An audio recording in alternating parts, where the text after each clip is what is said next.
The flak artillery, or the anti-aircraft artillery, was an artillery branch of the German military that was subordinated to the Luftwaffe. It had two important roles. One was to bring down enemy aircraft, while the more important one was to force enemy bombers to drop their bombs sooner or from a higher altitude, thus reducing accuracy. The flak artillery combined great mobility with heavy firepower during the war. Although the anti-aircraft guns of all nations in World War II could be used against ground targets as well, only Germany used the anti-aircraft guns in this role. The flak artillery provided additional anti-tank support for the German ground forces, and in some cases, these units achieved significant success against attacking Allied armored vehicles. However, the use of the anti-aircraft units as ground warfare assets was complicated because they were part of the Luftwaffe chain of command even when supporting Army or Waffen-SS units. However, given the expense of producing anti-aircraft guns in relation to the cost of anti-tank guns of the same capabilities, it is questionable if their use as anti-tank weapons was economical. The German Army High Command was not satisfied with the fact that the Air Force had total control of the flak arm, and in 1941 the Army got permission to form their own flak units, the Heeresflak or the Army Flak. They were integrated into infantry, panzer, and motorized infantry divisions permanently. But all matters relating to weapons, ammunition, tactics, and training still remained the sole responsibility of the Luftwaffe. The flak gun and battery commanders were highly trained to get the most out of their weapons in the anti-tank role. The motorized flak regiments could be concentrated to provide a powerful anti-tank reserve against an enemy armored breakthrough. They were a highly mobile tank-killing force available to rapidly concentrate firepower at a crucial point on the battlefield. Guns were to be sighted to make maximum use of their long range, so clear fields of fire were a must. Overlapping fields of fire were also allocated to individual guns and batteries, so the whole of the front could be swept by fire, creating kill zones. The high silhouette of the famous 8.8 cm flak gun meant that they had to be dug in or hidden to prevent them being spotted. In emergency situations, a flak commander was usually the first officer on the scene with his vital equipment, which was formed into an ad hoc Kampfgruppe or task force to stop the attacking enemy tanks. This happened first time in the Battle of Arras, which took place on the 21st of May 1940 during the Battle of France. On the 20th of May 1940, General Erwin Rommel was informed that a number of British and French divisions had moved into an area north of Arras, so he placed his 7th Panzer Division into defensive positions south of the city. On the 21st of May, the 7th Panzer Division was to advance west, swinging around the south side of Arras, with the SS Motorized Division Totenkopf on its left flank and exploit to the northwest. But The attacking British tanks appeared to be impervious.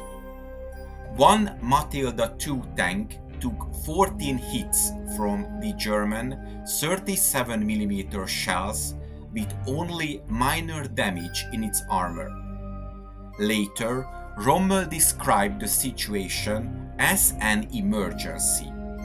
He brought every available gun into action against the British tanks and ran from gun to gun personally to achieve a perfect kill zone. Rommel had set up a gun line in a large arc. The heavy 8.8 cm flak guns of the 1st Battery of the Flak Abteilung or Anti-Aircraft Battalion 23 claimed 8 British tanks destroyed that day. A similar incident occurred 1 year later in North Africa. Operation Battle Axe was a British Army offensive during the Second World War to raise the siege of Tobruk and recapture the previously lost territories from the German and Italian forces. This was the second time when the British tanks met Rommel's famous flak front tactic. In the face of advancing enemy tanks, the flak regiments would be sent forward and dug in to ground level. The mighty gun was relatively easy to conceal under the light conditions of the desert. Some German tanks even made contact with the British units and then withdrew, luring Her Majesty's tanks into a trap.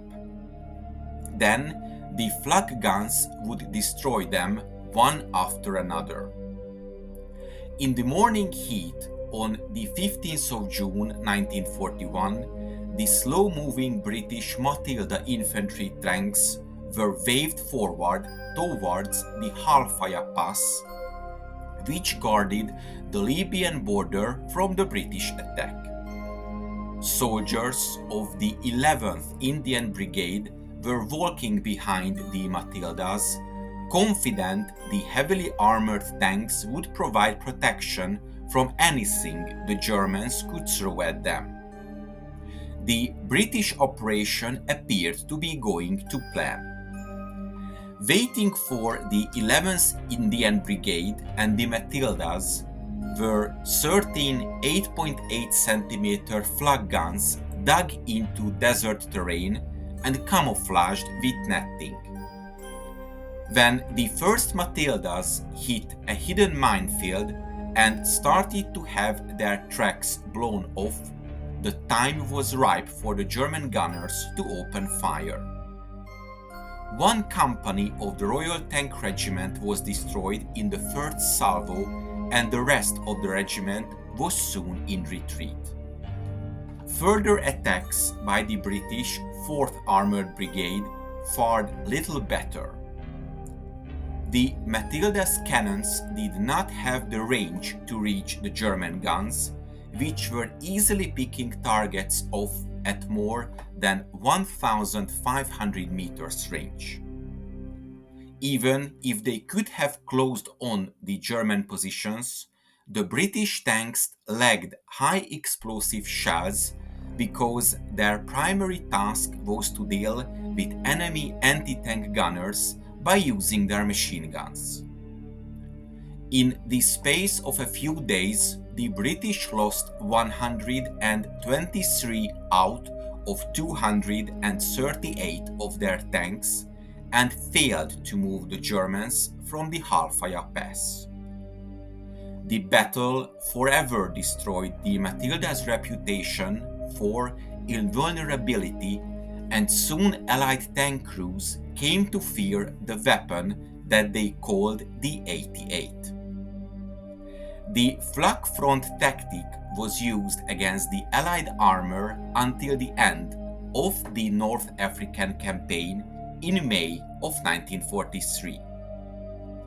In August of 1942, a new unit, the 19th Flak Division, was assembled in the island of Sicily for the purpose of an offensive deployment in North Africa. The 19th Flak Division, with an initial personal strength of 6,300, served one of the main German formations in the decisive Second Battle of El Alamein. With a total of 86 flak guns, the Flak Regiment 102 and Flak Regiment 135 were the most important anti-aircraft regiments at El Alamein.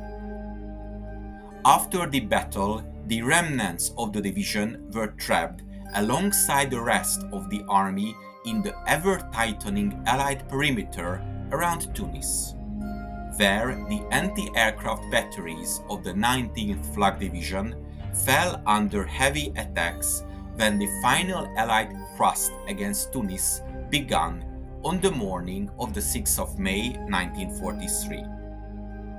The division was destroyed when Army Group Africa surrendered. Its last commander, General Gotthard Franz, joined the list of officers who received the Knight's Cross of the Iron Cross after the battle, where the division held out for 2 days against overwhelming Allied attacks. I hope you enjoyed this episode, and to make sure you don't miss my future work, please make sure you are subscribed to my channel and press the bell notification button. Thank you, and see you in the next video.